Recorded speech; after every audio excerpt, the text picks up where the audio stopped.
de mi proceso. Adicional a esto, tengo que tener también bien claro cuál es el lead time. Es decir, cuánto tiempo me tardo desde que recibo la orden del cliente hasta que le entrego su producto. Ese es el mapeo que yo hago en el Value Stream Map.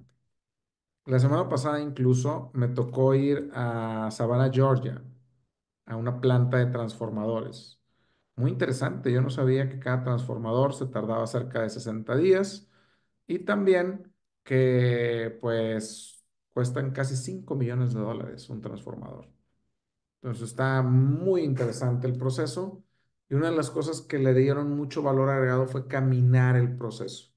Encontramos cerca de 18 áreas de oportunidad en los 14 distintos procesos que manejan y vamos a crear ahora proyectos centrados en seguridad, calidad, entrega, costo y moral. Y vamos a definir champions en cada uno de los pilares para que ellos se conviertan en los líderes de la implementación de cada proyecto. El objetivo es al final del ejercicio poder reducir este lead time a menos de 60 días, con lo cual me va a permitir a mí fabricar entre 8 a 10 transformadores más en el año y esto se traduce en más de $40 millones. Y el primer paso es caminar el mapa del proceso actual. Y lo que hacemos es, creamos un equipo multidisciplinario, los entrenamos en Value Stream Mapping, los entrenamos en los básicos de Lean Manufacturing, caminamos el proceso del final al principio. ¿Por qué del final al principio? Porque la idea es evitar asumir en el proceso. Pues como yo no quiero asumir en el proceso, lo que voy a hacer es caminar el proceso al revés de como normalmente lo haría. Con esto, yo voy a poder ahora sí empezar a hacer preguntas, empezar a hacer entrevistas. Y cuando yo hago un value stream mapping, yo voy y pregunto, ¿qué información recibes? ¿De quién recibes esta información? ¿Qué haces con esta información? Y si estoy en un proceso, es muy importante que le saque una instantánea al proceso. El value stream mapping, como les decía yo a mis amigos de ahí de esta planta, le digo, es como un X-ray, es como una radiografía. No te dice cómo tienes que mejorar, te dice dónde están los problemas. Para hacer bien un value stream mapping tienes que conocer elementos que te sirvan para poder crear mejora continua de manera sistémica.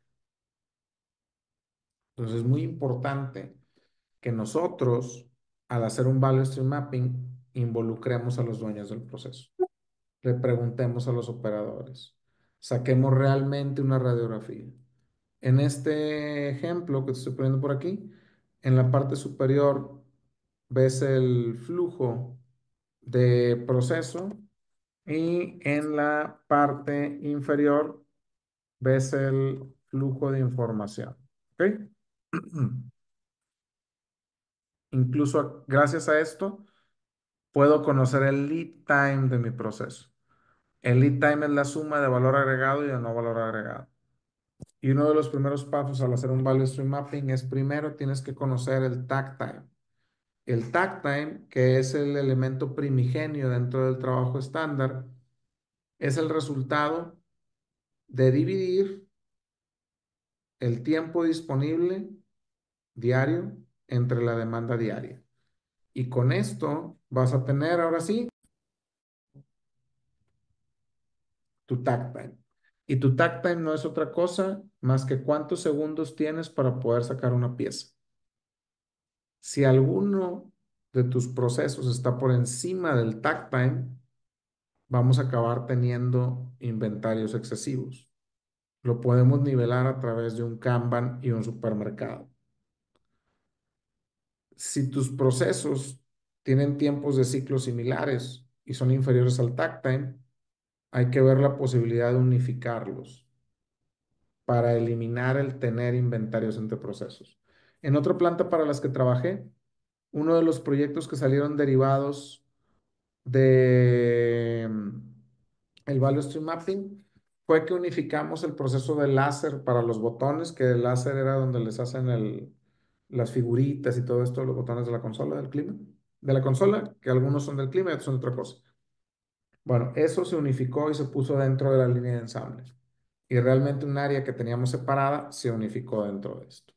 Aplicando este mismo principio, trabajé también para unas plantas textiles en Mérida, al sur de México. Y ahí lo que hacen, no sé si se han dado cuenta que la mayoría de las camisas ya no tienen etiqueta. Tienen ahora un como sello, ese sello que se le llama pad print, el proceso. Ese proceso de pad print estaba por fuera del área de costura. Entonces tenían que mandar las piezas cortadas al área de pad print y luego después de abrir los paquetes, volver a cerrar los paquetes, buscar las piezas esas, para printearlas, volverlas a guardar y luego mandarlas al área de costura. En el Value Stream Mapping, uno de los proyectos efectivamente fue no. El pad print es una operación mucho más rápido que las de costura. Sin embargo, el pad print debería ser el sello de calidad de la planta, de la prenda. Si la prenda tiene el pad print, quiere decir que está todo bien. Entonces, lo correcto sería que lo hiciera calidad al final. Y eso fue uno de los proyectos. Nos tenemos que asegurar que ese proceso que estaba separado se integre y nació del Value Stream Mapping. En ambos casos se eliminaron inventarios, se aplicó el mismo concepto y es una de las reglas del Value Stream Mapping. Las operaciones que puedo unificar, las unifico. Las que no las puedo unificar, las nivelo. ¿A través de qué? De un supermercado y un campo, que va de la mano con la ruta de materiales. Y recuerden que hay un Kanban de producción y un Kanban de reposición. Entonces, esta parte del Value Stream Mapping no nada más me sirve para identificar eso. Yo puedo, al momento de hacer un Value Stream Mapping, decir, falta 5 S, falta balanceo de líneas, hay problemas de calidad, hay problemas de eficiencia, hay problemas de disponibilidad. Que disponibilidad, eficiencia y calidad son los tres componentes del OEE, que el OEE no es otra cosa más que la eficacia global del equipo. La eficacia global del equipo nos ayuda para ver que también aprovechamos nuestros activos fijos. Entonces, si una planta no mide el OE y tampoco mide el MTTR y el MTBF, pues prácticamente no sabe para dónde va. Entonces, es muy importante que al momento de hacer un value stream mapping, tú te lleves una radiografía completa de la planta. Y tú sepas, oye, ¿sabes qué? Tengo los tiempos de ciclo, tengo el MTTR, tengo el MTBF, tengo el calidad, disponibilidad y tengo eficiencia. Si no tenemos eso y tampoco tenemos el flujo de información, ese value stream mapping está incompleto. Oye, pero es que pues no lo miden, que eso me ha pasado también en otras plantas, que miden mal el OE y no miden el MTTR ni miden el MTBF, que es tiempo medio entre fallas y tiempo medio para reparar. Una de las áreas que yo pongo como hallazgo en el Value Stream Mapping es eso. Le digo, pero hay que poner bien los métricos, porque si no, no sabemos dónde están los problemas. Y todavía es muy común que la gente no sepa distinguir entre disponibilidad y eficiencia. Entonces, ayúdenme por favor y díganme por acá en comentarios cuál es la diferencia entre disponibilidad y eficiencia cuando vamos a medir el OEE. Porque calidad pues, es clave, ¿no? La calidad es las piezas que salen buenas entre las producidas. Pero en la gran mayoría de las plantas no saben diferenciar entre disponibilidad y eficiencia. Entonces, ayúdenme. ¿Qué onda?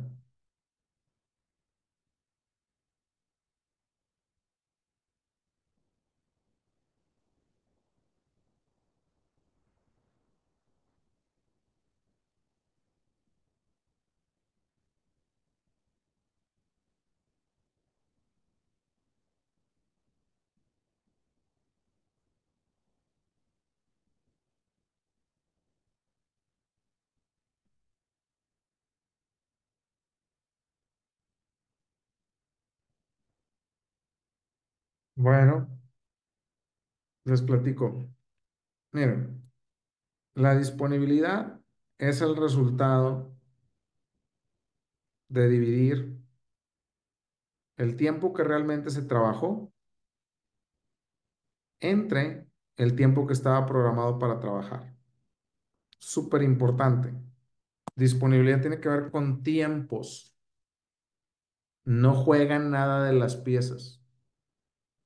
Y la eficiencia es la cantidad de piezas que saqué entre la cantidad de piezas que debí de haber sacado de acuerdo al estándar. Pero la disponibilidad siempre está afectada por la eficiencia. Otra pregunta un poquito más triquiñuelosa, a ver si la entienden. ¿Puedo tener yo un proceso que tenga una disponibilidad del 50% y una eficiencia del 100%? ¿Es esto posible? ¿Sí o no?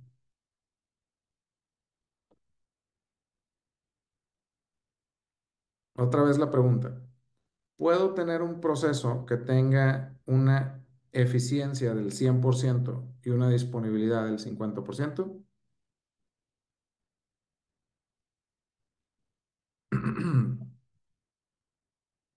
Efectivamente, amigos, sí es posible. Si yo, por ejemplo, paro media hora en una línea que tiene que sacar 100 piezas por hora y yo saqué 50 piezas, yo tendré una eficiencia del 100% y una disponibilidad del 50%.